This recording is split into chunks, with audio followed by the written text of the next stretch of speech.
할렐루야! 오늘도 예배로 하루를 시작하시는 모든 성도님들을 주님의 이름으로 환영하고 축복합니다. 이 시간에 먼저 찬송가로 주님 앞에 나가겠습니다. 찬송가는 391장 오 놀라운 구세주 함께 찬송하시겠습니다.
기도하시겠습니다. 여호와 하나님, 너무나도 감사합니다. 우리가 주님을 믿게 된 것도 너무나도 감사한데 이렇게 하루하루 또 주님께서 주시는 말씀의 꼴로 또 찬양으로 기도로 주님 앞에서 하루를 살아갈 수 있는 새 힘을 또한 허락할 수 있는 기회 우리에게 허락해 주심에 큰 감사를 드립니다. 오늘 우리가 드리는 모든 예배를 통하여서 하나님 아버지께서 홀로 영광 받아주시고 우리에게 또 주시고자 하시는 그 말씀과 영적인 능력 또 우리 가운데 허락하여 주시는 이 귀한 시간 될수록 우리와 함께하여 주시옵소서. 성령님이 우리 가운데 친히 말씀하여 주시고 통치하여 주시는 시간 되게 하여 주시옵소서. 감사하며 거룩하신 예수님 이름으로 기도합니다. 아멘. 이제 오늘 우리에게 주신 하나님 말씀 찾아보겠습니다. 말씀은 다니엘서 7장 15절부터 28절입니다. 제가 봉독해 올립니다. 나 다니엘이 중심에 근심하며 내 머릿속에 환상이 나를 번민하게 한지라. 내가 그 곁에 모셔선 자들 중 하나에게 나아가서 이 모든 일의 진상을 물으매 그가 내게 말하여 그 일의 해석을 알려주며 이르되 그 내 큰 짐승은 세상에 일어날 내 왕이라. 지극히 높으신 이의 성도들이 나라를 얻으리니 그 누림이 영원하고 영원하고 영원하리라. 이에 내가 넷째 짐승에 관하여 확실히 알고자 하였으니 곧 그것은 모든 짐승과 달라서 심히 무섭더라. 그 이는 쇠요 그 발톱은 노시니 먹고 부서뜨리고 나머지는 발로 밟았으며 또 그것의 머리에는 10뿔이 있고 그 외에 또 다른 뿔이 나오매 새 뿔이 그 앞에서 빠졌으며 그 뿔에는 눈도 있고 큰 말을 하는 입도 있고 그 모양이 그의 동료보다 커 보이더라. 내가 본즉 이 뿔이 성도들과 더불어 싸워 그들에게 이겼더니 옛적부터 항상 계신 이가 와서 지극히 높으신 이의 성도들을 위하여 원한을 풀어주셨고 때가 이르매 성도들이 나라를 얻었더라. 모신자가 이처럼 이르되 넷째 짐승은 곧 땅의 넷째 나라인데 이는 다른 나라들과는 달라서 온 천하를 삼키고 밟아 부서뜨릴 것이며 그 10뿔은 그 나라에서 일어날 10왕이요 그 후에 또 하나가 일어나리니 그는 먼저 있던 자들과 다르고 또 새 왕을 복종시킬 것이며 그가 장차 지극히 높으신 이를 말로 대적하며 또 지극히 높으신 이의 성도를 괴롭게 할 것이며 그가 또 때와 법을 고치고자 할 것이며 성도들은 그의 손에 붙임바 되어 한 때와 두 때와 반 때를 지내리라. 그러나 심판이 시작되면 그는 권세를 빼앗기고 완전히 멸망할 것이요 나라와 권세와 온 천하 나라들의 위세가 지극히 높으신 이의 거룩한 백성에게 붙임바 되리니 그의 나라는 영원한 나라이라. 모든 권세 있는 자들이 다 그를 섬기며 복종하리라. 그 말이 이에 그친지라. 나 다니엘은 중심에 번민하였으며 내 얼굴빛이 변하였으나 내가 이 일을 마음에 간직하였느니라. 아멘. 우리는 계속해서 다니엘서의 말씀으로 함께 은혜를 나누고 있습니다. 우리가 지금까지 봤었던 1장부터 6장까지의 말씀을 보면 굉장히 재미있고 또 그런 흥미로운 드라마틱한 그러한 이야기들로 이제 전개되어 왔었던 것을 볼 수가 있습니다. 그래서 상당히 재미있게 즐겁게 이제 읽을 수가 있었죠. 그런데 이제 다니엘서 7장에 들어서게 되면서 장르가 갑자기 이제 바뀌게 됩니다. 어떤 영화나 드라마와 같은 것이 아니라 이제 묵시문학의 형태로 바뀌게 되면서 해석이 굉장히 까다로워지는 이제 그런 것을 보게 되고요. 그리고 그 주제 자체도 상당히 이제 무거운 주제들이 이제 진행이 됩니다.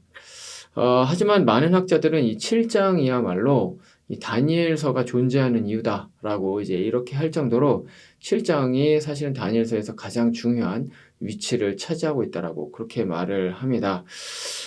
그래서 이제부터 시작되는 이 7장이 상당히 중요하고요. 또 우리가 이 부분을 잘 이제 해석을 해야 되는데 왜냐하면 실제로 이 7장 그리고 이 이하의 말씀이 이 그리스도인에게 있어서 신앙생활에서 아주 중요한 역사를 보는 그 관점을 우리에게 전해주기 때문에 그렇습니다. 그래서 이제 오늘부터 우리가 보는 이 말씀들에 주의를 기울이면서 우리가 함께 말씀을 나누어 보겠습니다. 먼저 오늘 본문인 이 오늘 7장 15절부터 28절 그 앞절이 중요한데요. 그 앞절을 좀 잠시 한번 생각을 해보면 7장 1절부터 이제 다니엘이 꿈을 꾸는 장면이 나오죠. 그래서 꿈을 꾸면서 거기서 이제 환상을 보게 되는데 그 환상에는 네 짐승이 이제 나오게 됩니다. 그래서 독수리 날개를 가진 사자, 그다음 네 머리와 네 개의 날개를 가진 표범, 그다음 입에 새 갈빗대를 물고 있는 곰, 그다음에 어떻게 말로 형용할 수 없을 정도로 굉장히 두렵게 생긴 그런 어떤 짐승, 이렇게 해서 이 네 짐승이 이제 등장을 하죠. 근데 그 이후에 또 이제 7장 9절부터 14절까지의 말씀은 또 정반대의 이제 장면이 연출이 되는데, 그것은 왕좌가 이제 왕의 그런 어떤 자리가 있고 거기에 이제 옛적부터 계신 이라고 이제 나오는데, 이 옛적부터 계신 이는 누구겠습니까? 당연히 하나님을 말하는 거죠. 그래서 이제 여호와 하나님을 뭐 이름을 부를 수가 없으니까 이제 너무 이제 높으신 분이시기 때문에, 그래서 옛적부터 계신 이라고 이제 그렇게 이야기를 표현을 합니다. 그분이 이제 왕좌에 앉아 있는 이제 그러한 모습이 이제 우리 오늘의 본문 바로 앞인 9절부터 14절에 기록이 되어 있습니다. 그리고 이제 오늘 우리의 말씀이 시작이 되는데요. 이 정반대, 상반되는 이 두 가지 광경을 본 후에 다니엘이 이게 도대체 뭔지를 모르겠는 겁니다. 그래서 마음 가운데 막 번민이 드는 거예요. 이게 분명히 너무 생생하고 또렷하기 때문에 하나님께서 주시는 계시의 메시지인 것은 분명한데 이게 해석이 안 되니까 마음이 이제 답답했었던 것입니다. 그래서 이제 옆에 있었던, 역시 환상 중에 옆에 있었던 이 천사에게 도대체 이게 뭐냐고 이제 묻죠. 그랬더니 이 천사가 이제 그것에 대해서 대답을 해주면서 이것이 무엇인지를 이제 설명을 해주게 됩니다. 근데 여기에 나와 있는 그 이제 내 짐승, 방금 본 그 내 짐승은 이 세상을 통치하는 내 왕 혹은 내 국가다, 이제 이런 식으로 이야기를 하죠. 그래서 이제 많은 학자들은 이 내 왕과 내 국가가 과연 무엇이냐, 이제 이것을 가지고 많이 따집니다. 그래서 이 다니엘서 7장을 다니엘서 2장하고 결부를 시켜서 그 내 국가가 이제 바벨론, 바사, 그리고 그리스, 그다음 로마, 이제 이렇게 이어지는 그 당시의 그 고대 근동을 이제 통치했었던 그 아주 강력한 그 네 개의 국가, 그 민족이라고 그렇게 봅니다. 그런가 하면 또 다른 어떤 학자들은 그것을 좀 더 후대 인물들 혹은 후대 나라들로 이제 이렇게 보기도 하죠. 그래서 이제 많은 학자들이 도대체 이 네 짐승을 어떻게 해석을 해야 되는가에 대해서 여전히도 많이 흥미를 가지고 또 그것에 대해서 많은 이야기들을 나눕니다.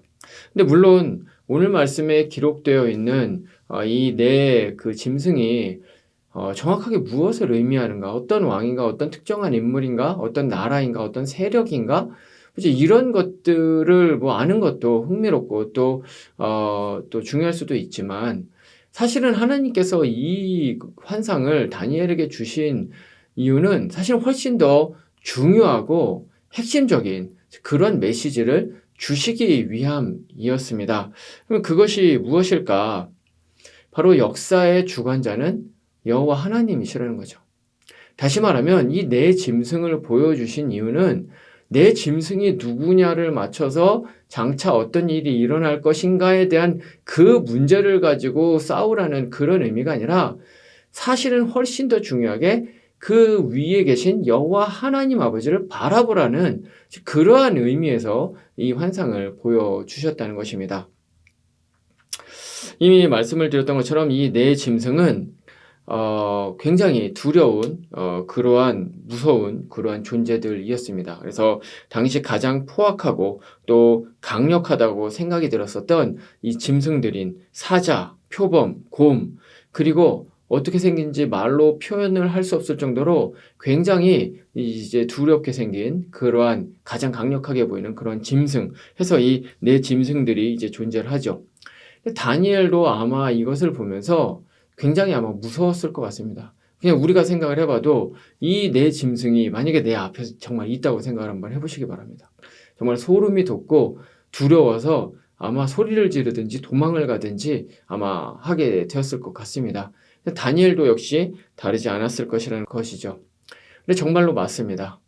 그 네 국가를 만약에 우리가 아까 말씀드렸던 그 대다수의 학자들이 찬성을 하는 그 바벨론, 페르시아, 헬라, 그리고 로마라고 본다면, 이 나라들은 그 당시에 굉장히 무서운 이제 그러한 국가들이었던 것이죠. 굉장히 강력했었던 그러한 국가들이었습니다.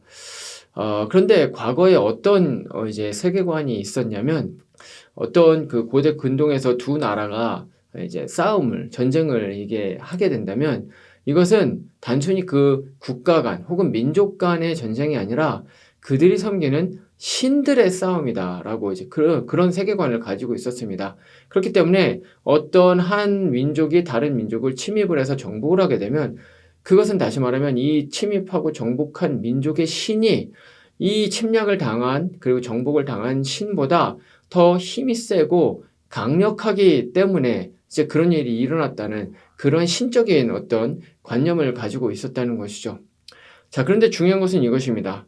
당시 바벨론이 이스라엘과 싸워서 어떤 일이 일어났습니까? 이스라엘이 너무 쉽게 멸망을 당하고 포로로 잡혀가게 되었죠. 그렇기 때문에 이것은 그 당시의 세계관에 따르면 어떤 의미입니까? 바벨론의 신인 마르둑이 이스라엘의 신인 여호와 하나님보다 더 강력하다는, 그래서 이제 정복을 할 수 있었다라는 바로 그러한 의미로 이제 사람들이 받아들이게 된 것이죠. 실제로 정말로 그 나라에 있었던 이스라엘 민족들뿐만 아니라 그 다른 모든 그런 고대 근동에 있는 사람들은 그렇게 생각을 했었고요. 그리고 실제로 또 이제 로마도 역시 마찬가지죠. 로마도 이 콘스탄티누스 대제가 기독교를 공인하는 AD 313년 이전까지 거의 한 300년 정도를 이제 하나님의 백성인 이 그리스도인들을 이제 무참히 살해하고 또 죽이고, 그 특별히 그 10명의 그 아주 악한 그 황제들이 일어나서 기독교인들을 몰살을 시키려고 하고 이제 이런 일들이 일어나게 되었었던 것입니다. 그래서 이제 기독교는 끝이 났다라는 생각이 들 정도로 그런 일들이 일어났었다는 것이죠. 근데 이제 중요한 것은 이겁니다. 그렇게 해서 이 세상에 있는 그런 어떤 나라들과 권세들과 그런 힘들이 마치 하나님의 백성을 이기는 것처럼 그렇게 굉장히 강력하게 보인다고 할지라도, 그리고 역사적으로 정말로 그런 일들이 실제로 일어났다고 할지라도 다니엘서 7장 9절 이하에 나와 있는 것처럼 보좌에 앉으신 왕, 그 옛적부터 계신 그 왕 앞에서는 아무것도 아니라는 것이죠. 그런 강력한 이 세상의 권세들은 한때 하나님께서 그 권세를 허용해 주시기 때문에 한때 이 세상을 정복하고 굉장히 힘과 권세를 얻는 것 같은 그러한 일들이 일어나지만, 그 때가 지나면, 그 하나님께서 허용하시는 그 기한이 다 지나고 나면 이제 이슬처럼 사라져버리게 된다는 그런 말씀을 하시는 것입니다. 하지만 하나님의 나라와 권세와 하나님의 영광은 한때는 무시받고 한때는 짓밟히는 것 같지만 그 나라는 영원하다는 거예요. 그 권세는 절대적이라는 것입니다. 이것이 하나님께서 다니엘을 통해서 바로 그 당시에 있었던 이제 이스라엘 민족들에게 알려주시고자 하셨던 바로 그 말씀이었습니다. 그러니까 이스라엘 민족들에게 무엇하라는 것입니까? 절망하지 말라는 겁니다. 지금 너희들이 여기 바벨론에 이렇게 포로로 와 있지만 절대로 이스라엘이 그렇게 멸망당했다고 해서 하나님이 진 것이 아니다라는 거예요. 하나님의 능력이 모자라는 것이 아니다라는 거예요. 하나님의 구원하시는 팔이 짧아서 지금 이스라엘 민족들이 이 바벨론에 포로로 와 있는 것이 아니라는 것입니다. 하나님은 여전히 살아계시고 역사하시고 통치하시는 이 세상의 주권자라는 사실을 이제 알라는 바로 그 메시지를 하나님께서 다니엘을 통해서 그 당시에 있었던 이스라엘 민족들에게 주시고자 하셨던 것입니다. 근데 이것은 오늘날을 살아가고 있는 우리들에게도 똑같이 적용이 됩니다. 오늘날 이 세상은 점점 악해져 가고 있습니다. 반기독교적인 사상과 세력이 득세하는 것처럼 보이죠. 이기는 것처럼 보입니다. 과거에는 윤리적, 성적, 이런 문화적으로 부끄러운 일을 하면 그것이 부끄러운 것을 알았기 때문에 몰래 음지에서 하든지, 음지에서 하다가 잡히게 되면 그것을 굉장히 부끄러워하고 고개를 숙이고 이제 이런 일들이 많이 있었는데, 오늘날의 이 세상은 어떻습니까? 그 부끄러운 것을 부끄럽다라고 말조차 하지 못하고 오히려 그것을 당당하게 자신 있게 겉으로 드러내면서 오히려 윤리적이고 그리고 그런 어떤 올바른 삶을 사는 그러한 삶의 행태들을 손가락질하는 즉 그러한 일들이 일어나고 있다는 것이죠. 마치 노아의 시대와 같이 소돔과 고모라의 땅과 같이 죄가 왕노릇하는 그러한 시대가 점점 되어가고 있습니다. 또한 물질이 이 세상을 좌우하는 것처럼 이제 그렇게 보이는 세상이죠. 그래서 물질을 신으로 여기는 만모니즘이 팽배해 있는 세상입니다. 물질이 있으면 행복하고 물질이 없으면 결코 행복할 수 없다라는 그런 세속주의적인 세계관, 이런 세계관을 공공연하게 말을 하고 있죠. 세속적 성공이 삶에 만족을 주고 세속적으로 성공을 하지 못하면 만족이라는 것은 있을 수가 없다라고 그런 이야기를 하는데, 너무나도 안타까운 것은 교회 안에서조차도 그러한 이야기가 통용될 정도로 세속주의가 교회 안에까지 침투해 있는 그러한 모습들을 우리가 이제 보고 있는 것입니다. 이 세상은 바야흐로 물질이 신이 되어버린 만모니즘의 이제 시대가 되어버린 것입니다. 그 앞에서 교회는 무너지는 것처럼 보입니다. 복음은 능력이 없는 것처럼 보입니다. 교회는 다시 일어날 수 없는 것처럼 보입니다. 진리는 거짓 앞에서 더 이상 힘이 없어 보입니다. 그래서 오늘날의 이 시대, 이 세상을 바라보면서 정말 하나님이 살아계실까? 하나님이 살아계시다면 왜 이런 일이 일어나지? 하나님이 살아계시다면 왜 복음의 능력이 이렇게 드러나지를 못하지? 왜 하나님이 살아계신데 교회가 계속해서 이와 같이 부패해지고 사람들의 지탄을 받아가고 왜 이런 일이 일어날까? 하나님은 정말 살아계신 분이실까? 이제 이런 회의감이 들게 되는 것이죠.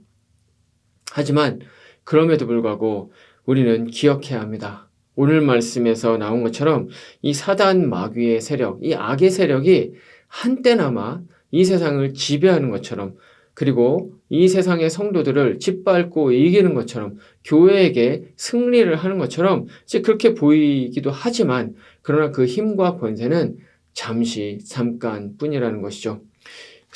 그것들은 이제 오늘 말씀 26절 이하에 기록된 것처럼 하나님께서 정하신 기한이 지나고 나면 모두 다 심판받아서 아침 이슬과 같이 사라져버리게 될 것들입니다. 모두 다 멸망당할 수밖에 없는 잠깐 동안의 권세라는 것이죠. 왜냐하면 하나님의 나라와 권세와 영광만이 영원하기 때문에 그렇습니다. 그렇기 때문에 우리는 마치 이 세상이 영원할 것처럼, 이 세상의 가치관이 옳은 것처럼 그것을 따라서 삶을 살아가면 안 됩니다. 거짓의 아비인 사단은 어떻게 해서든 자신의 모든 술수를 써서 그 거짓으로 성도들까지도 무너뜨리고 넘어뜨리려고 갖은 악을 다 쓰고, 그리고 앞으로도 그렇게 할 것입니다. 그렇기 때문에 예수님께서 마태복음 25장에 열처녀의 비유를 가지고 설명을 하신 것처럼 우리는 늘 그런 것들에 미혹되지 않도록 항상 깨어 있어야 하는 것이죠. 눈에 보이지 않지만 영원히 살아계신 그 하나님 한 분만이 이 세상의 절대적인 창조주요, 구원자요, 절대적 주권자라는 사실을 우리는 늘 마음 가운데 새기고 살아야 하는 것입니다. 하나님의 나라만이 강력하고 하나님의 나라만이 영원하다는 사실을 잊지 않으시는 우리 모든 성도님들 되시기를 말씀으로 축원드립니다. 말씀을 마치겠습니다. 오늘 말씀은 하나님께서 우리에게 이 세상의 역사를 보는 그 관점, 이 세상에 일어나는 일들을 해석하는 그 눈을 주었습니다. 다니엘이 환상 중에서 봤었던 무서운 네 짐승들, 이 짐승들은 아무리 권세가 크고 무서워 보인다고 할지라도 그 권세는 일시적이라는 것이죠. 그것들은 모두 다 잠깐 동안 있다가 사라지는 마치 그림자와 같고 떨어지는 꽃잎과 같은 것입니다. 이 세상 어디에도 그렇기 때문에 우리의 마음을 다 쏟고 충성할 것은 아무것도 없다는 것이죠. 그렇게 한시적인 것, 일시적인 것들에 우리의 마음을 온통 빼앗기고 우리 시선을 다 빼앗긴 채로 그렇게 살아가는 것은 너무나도 허무한 그러한 삶을 살아가는 것입니다. 그렇기 때문에 예수님께서 요한복음 17장 16절에서 제자들을 위해서 기도하시면서 하시는 그 말씀과 같이 우리는 이 세상에 한시적으로 살지만 결코 이 세상에 속하지 않은 사람이라는 바로 그 사실을 우리는 결코 잊어서는 안 됩니다. 우리는 이 세상에 미련을 두면서 삶을 살 필요가 없습니다. 이 세상을 두려워하면서 삶을 살 필요가 없습니다. 왜냐하면 모든 것은 다 지나가기 때문에 그렇습니다. 우리는 오히려 이 세상에 살지만 영원한 것을 바라보며 영원한 것을 소망하며 그 영원한 것을 기대하는 마음으로 장차 완전히 임할 하나님의 나라와 권세와 영광을 기대하는 마음으로 그런 마음으로 이 땅 가운데서 삶을 살아야 합니다. 보좌에 앉으신 우주 하나님만이 이 온 우주의 왕이시라는 사실을 우리는 날마다 생각하면서 살아야 하는 것입니다. 그리스도인의 육신은 한시적으로 이 땅 가운데 살지만 우리는 이제 예수님을 믿는 순간부터 하나님 나라의 백성으로서 이미 하나님 나라 가운데서 살아가게 됩니다. 그리스도인은 이 땅 가운데의 삶에도 불구하고 하늘에 속한 사람이라는 사실을 잊지 않으시는 우리 모든 성도님들 되시기를 말씀으로 축원드립니다. 기도하시겠습니다. 하나님 너무나도 감사합니다. 오늘의 말씀을 통하여서 그리스도인들이 역사를 바라보면서 가져야 하는 그 시각이 무엇인지에 대해서 우리가 생각을 해보게 되었습니다. 주님, 그렇습니다. 이 세상은 모두 다 한때 일시적으로 존재할 것입니다. 우리가 그토록 믿고 의지하고 삶을 살아가는 물질도, 이 세상도, 이 나라도, 모든 것들은 다 때가 있다는 사실을 우리 오늘의 말씀을 통해서 다시 한번 생각해 보게 됩니다. 하지만 주님, 하나님의 나라, 그분의 권세, 그분의 영광은 영원하다는 사실을 우리 다시 한번 마음 가운데 되새기며 나아갑니다. 하나님, 우리가 이 말씀을 마음 가운데 깊이 새기고 오늘 하루를 또한 살아갈 수 있도록 함께하여 주시옵소서. 여러 가지 기도의 제목으로 나온 우리 모든 성도님들, 그 기도의 소원들 주님께서 들어 응답하여 주시는 이 귀한 또 기도의 시간 될수록 우리와 함께하여 주시기를 원하며 감사하며 예수님 이름으로 기도합니다. 아멘. 이제 개인의 기도 제목으로 기도하시겠습니다.